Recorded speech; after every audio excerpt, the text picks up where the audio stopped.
السلام علیکم۔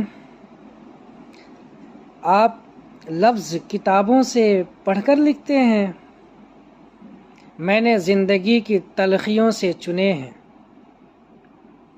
زندگی نے بہت کچھ سکھایا ہے، کتابوں نے بھی رہنمائی کی ہے، لیکن انسانی رویوں نے جو سبق دیا ہے نہ وہ زندگی کے کسی ورق پر اور نہ ہی کتاب کے کسی پنے پر تحریر تھا۔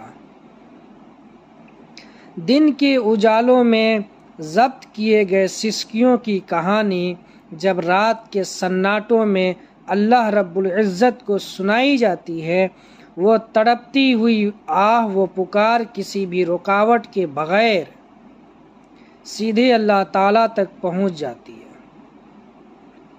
جب رات بھر آپ کے آنکھوں میں نیند نہیں اترتی اور آپ بے سکونی کی حالت میں اپنے خالق کے روبرو سجدہ زیر ہو جاتے ہو، وہی ایسا لمحہ ہوتا ہے جب آپ اس کی محبت کو سانس سے زیادہ اپنے قریب پاتے ہیں۔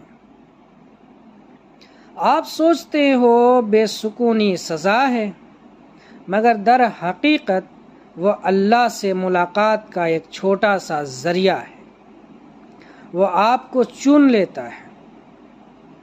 کسی دوسرے کے لیے اپنی زبان پر مچلتے تلخ لفظوں کو صرف اللہ تعالیٰ کی رضا کے لیے روک لینے سے جو بعد میں سکون ملتا ہے، وہ اس سکون سے کہیں زیادہ ہوتا ہے جو صرف وقتی طور پر کسی کو اپنی زبان کے تلخ لفظوں سے بے سکون کر کے خود کو پرسکون سمجھتے ہیں۔ ہر وہ شخص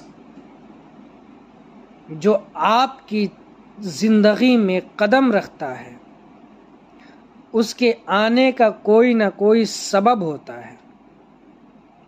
کچھ آپ کو محبت کرنا سکھا دیتے ہیں، کچھ لوگ محبت نبھانا سکھا دیتے ہیں، کچھ لوگ اپنا رنگ دکھا کے آپ کو سمجھاتے ہیں کہ بھروسہ ہر ایک پہ نہیں کرنا چاہیے۔ کچھ صبر کرنا سکھا دیتے ہیں، کچھ خواب دیکھنا اور کچھ لوگ ان خوابوں کو پورا کرنے کا حوصلہ دے جاتے ہیں۔ اچھی سوچ اور اچھی نیت والوں کو سکون ڈھونڈنا نہیں پڑتا، کیونکہ ان کے دل ہمیشہ نکھری ہوئی صبح کی طرح روشن اور پرسکون ہوتے ہیں۔ لہذا سوچ اچھی رکھیں۔ ہماری روح کی طلب محبت ہے، اور روح کی پیاس بجھانے کے لیے محبت کے 2 گھونٹ ہی کافی ہوتے ہیں۔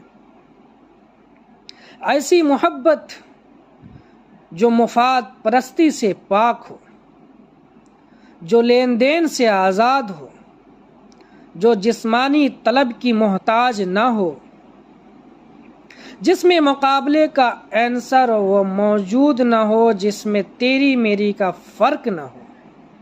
ایسے 2 گھونٹ روح کی غذا ہے۔ یہ 2 گھونٹ صدیوں کی بے قراری کو مکمل سکون میں بدل سکتے ہیں۔ سالوں کا تعلق ہو، غضب کا عشق ہو، یا پھر بلا کی محبت، جن لوگوں کے لیے آپ بیکار ہو جائیں وہ لا تعلق ظاہر کرنے میں ایک لمحہ بھی نہیں لگاتے۔ کبھی کبھی انسان کے لیے کچھ جملے، کچھ الفاظ، کچھ دلا سے بہت خاص ہوتے ہیں، جیسے کہ اپنا خیال رکھو، تکلیف دہ وقت گزر ہی جائے گا، اچھے وقت کا انتظار کرو، خدا کی ذات پر یقین رکھو، میری دعائیں آپ کے ساتھ ہیں۔ ایک نا امید اور مایوس انسان کے لیے یہ جملے کچھ نہیں بہت کچھ ہوتے ہیں۔ خوش نصیب ہیں وہ جنہیں ایسی تسلیاں دینے والے مخلص انسان مصر ہیں۔ انسان کو ہر چیز سے آزمایا جاتا ہے، کبھی کبھار بہت مختصر سا امتحان لے کر جزا یا سزا کا فیصلہ کر دیا جاتا ہے، اور کبھی کبھار اللہ رب العزت کو کوئی چہرہ اتنا پسند آ جاتا ہے، وہ اس چہرے کو بار بار دیکھنے کے لیے امتحان کو لمبا کر دیتا ہے۔ ایسا نہیں ہے کہ وہ تکلیف دیتا ہے، اور ایسا بھی نہیں ہے کہ وہ سنتا نہیں ہے، بس کچھ منزلوں کے راستے اس نے ایسے بنائے ہوتے ہیں، تمہیں ان تک پہنچنے کے لیے اللہ رب العزت کی راہ سے ہو کر گزرنا پڑتا ہے۔